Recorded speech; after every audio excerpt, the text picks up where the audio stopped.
arita sa proverbio mensahe message 17:1. Mayo pa ang mumo nga mauga ug ang kalinaw uban ni ana kay sa usa ka balay nga puno sa hudyaka nga inubanan sa pagkabingkil. Promise. Job 5:17. Ani karon bulahan ang tao nga pagapadlungon sa Dios, busa ayaw pag biay-biaya.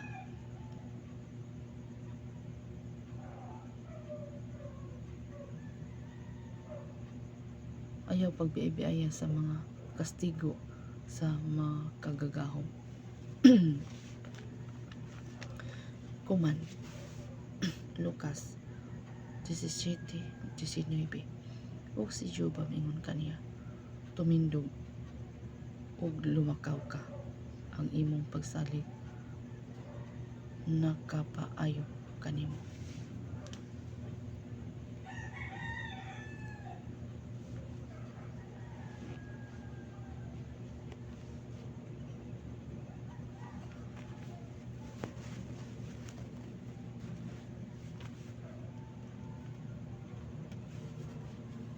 Warning. Lucas 16:13.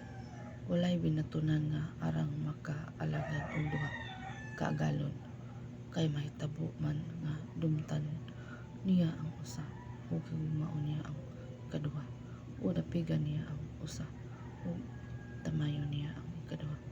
Dili kamo makaalagad sa Dios ug sa mga bandi.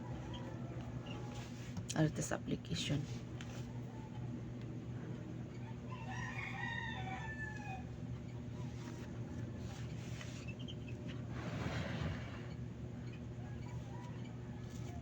Tagatigingon.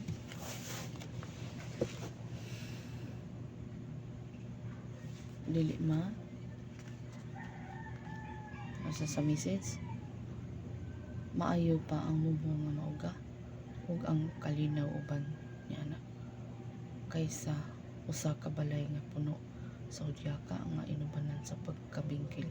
So sa may puti pasabot ani may gala. Dili bali siguro nga jutay ra ka og pagkaon, no? Kaysa dito wag ingon no? Kaysa balay nga puno na diha ang tanan. Na kay tanan nga pagkaon na katanaw kay problema. Bahin ni ana mga butang apan na ako no ang hudyaka pero naaman sa dangkuan na ang tawag ani na ang pagka sige lalis-lalis, no, bingkil-bingkil, haruhay ka pero na ang pagkabingkil samantalang dili kay ka daghan og pagkaon pero na ang kalipay, no?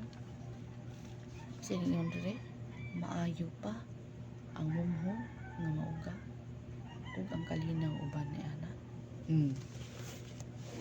No? Di bale siguro nga sakto-sakto lang punay kalipay kaysa nakaidagang pagkaon pero nakuno ang hudyaka tanan pero naay pagkabingkil. So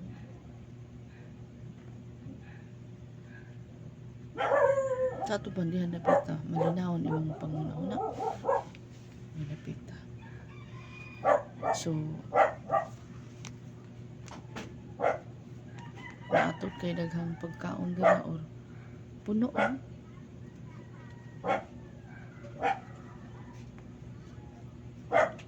kaysa usa ka balay nga puno nga sa hudyaka nga inubanan sa pagkabingkil.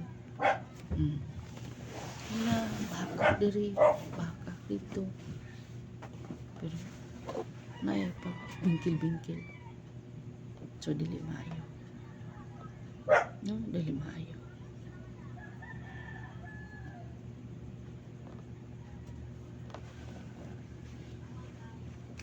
So arta sa kuman ingon rin sa Lucas 17:19 o si Jesus miingon kaniya, tumindog ug lumakaw ka, ang imong pagsalig nakapaayo kanimo. No? Arta sa kuman.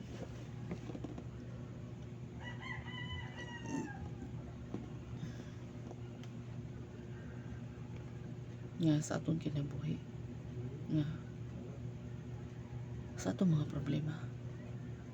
Dili ta mapabilin nga talunan ta. No? Gidasig ta sa Ginoo nga mutindog ta mulakaw kay bisan og naay mga problema. Ug nganon nga dili ka makasangyaw sa pulong sa Ginoo. Ug nganon nga di ka makasulti sa pulong sa Dios kung na kay mga problema. Dili lalim ang pagdaig sa Ginoo kung na kay problema.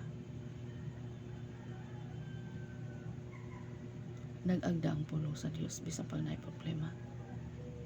Prato siyang daigon. Tindog. So dili ta mapabilin nga magyakap. Tindog ug lakaw. Kasi ingon ang imong pagsalig mo'y nakapaayo kanimo. Di sa to pa. Bisan natin mga problema, dili ta mapabilin nga talunan. Matindog ta. Mulakaw ta. Aking pagdasig sa Ginoo sa tong kinabuhi.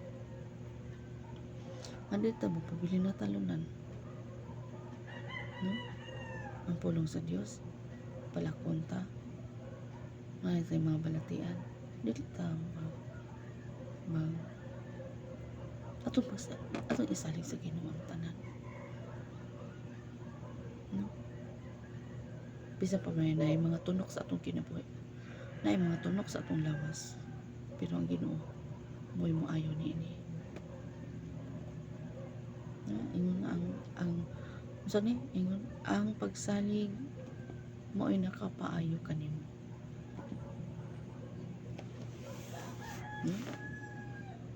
Linda jud kayo ang Dios atong saligan. Kay siya lang ang kamatuoran ug ang kinabuhi. Di ta pa yung natalunan ta. Wala na ako'y paglaom. Wala na. So nagaya ka. So tandasig si Ginoo tindog ug lakaw. Makaingon ta ba nga sa itong mga problema? Di na siguro ni mahimo. Pero ang Ginoo nagdasig. Mutindog ta, mulakaw ta. Dili ta magpabilin nga nahapla ta. Ubangon ta. Ay pagdasig sa itong matagusa. Kinanan kita makapadayon sa pag-alagad sa Ginoo. Nag-ingon diri sa warning na wala daw binatunan nga arang makaalagad og duha ka agalon. So kanis siya wala daw binatunan sa atong pag-alagad sa Ginoo. Kinahanglan na sa atong kinabuhi nga mga alagad ta sa Ginoo. Siya lang dili kay sige mo dira. Kung ikaw usa ka magbalantay, dili duha ang imuhang kara. Kung gitudlo ka sa Ginoo, gi-appoint ka sa Ginoo na ikaw magbalantay ka, warning ka, kinahanglan nga naakay imong usa lang gyud kaagalon. Example, ako'y ninong sa una.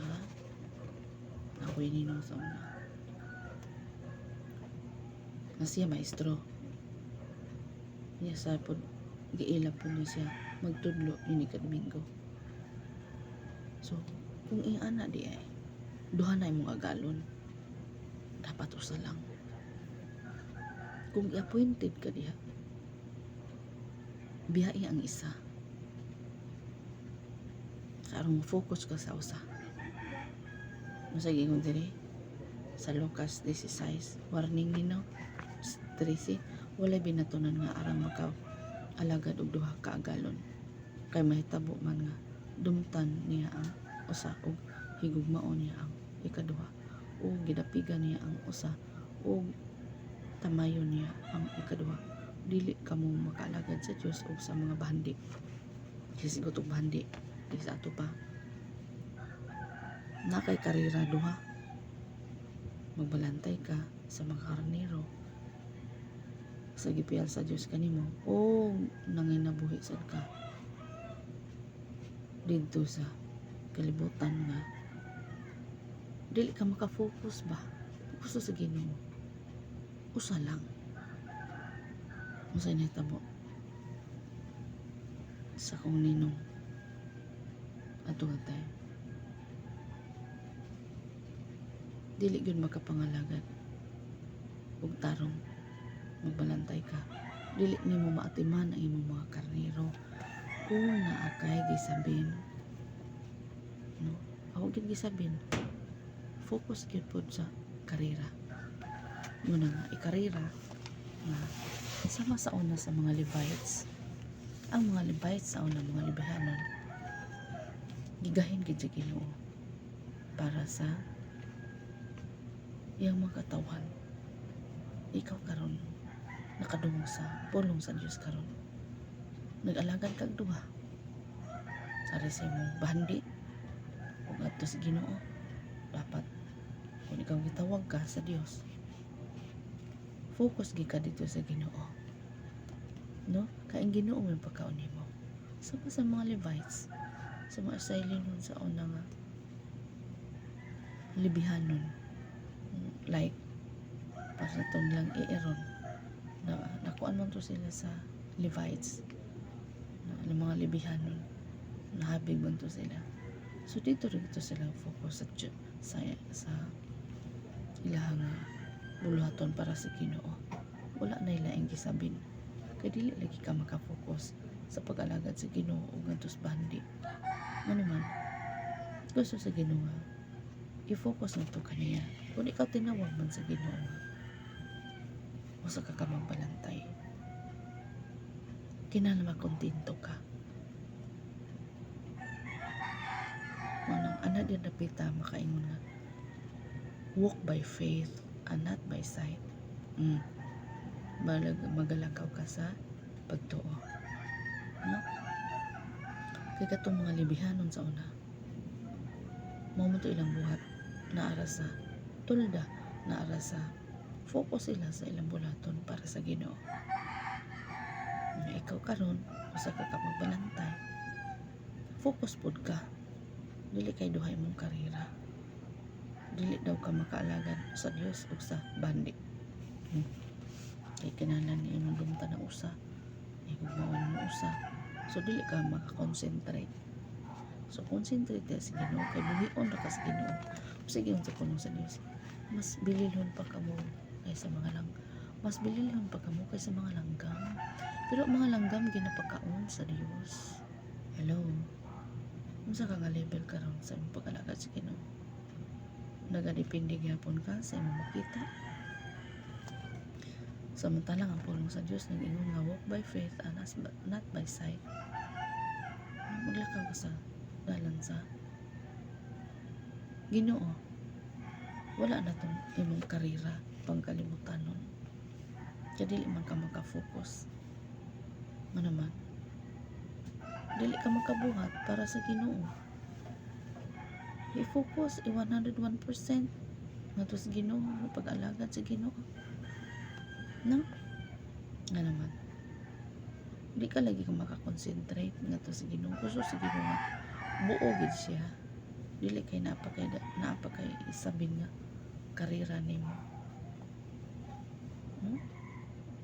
kisa may mutuhan sa imong konsensya karon. Napalabi ba nimo ang kalibutanon o ang espirituhanon? Mas palabihon na tong espirituhanon. Nag-ingon na ba di sa Matthew 28? Go ang make disciple. Make gani atimanon nimo. So dili ka makaatiman nilag tarong. Kung dili ka maka-focus ni ana. No? Kay kay nag-ingon ang pulong sa Dios nga kung ang kahoy nga dili mamunga putlon. Warning. Una man sa tanan mamunga ta sa espirituhanon. 9 fruitful of the Holy Spirit. Pero ang ikaduha, mamunga kita nga malungtaron. Mga lagad sa tao Ginoo. Mamunga ta sa espirituhanon nga bahin. Bunga nga malungtaron atong atimanon.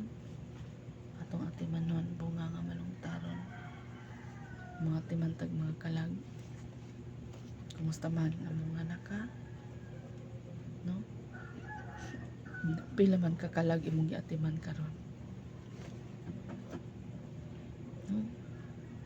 Padayon ta, mo atiman tag mga kalag. Bisan na susod sa atong panimalay. O nato sa pasagawas sa atong balay. No? Glory to God. God bless.